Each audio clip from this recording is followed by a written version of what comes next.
لوگ یہ سوال کرتے ہیں کہ نماز میں خشوع خضوع کیسے پیدا ہو اور نماز کی بد دعا سے ہم کیسے بچیں؟ تو اس کا آسان نسخہ علماء نے لکھا ہے کہ جب اذان ہو تو آدمی بہت دھیان سے اذان کا جواب دے اور دھیان سے سنے۔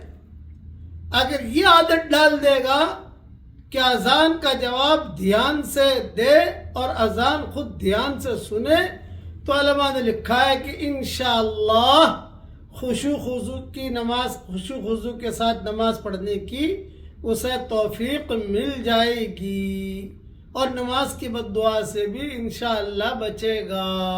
اللہ تعالی ہم سب کو خشوع خضوع کے ساتھ نماز پڑھنے کی توفیق عطا فرمائے۔ اذان جب ہو اس وقت میں دھیان سے جواب دیجئے اور دھیان سے سنیے۔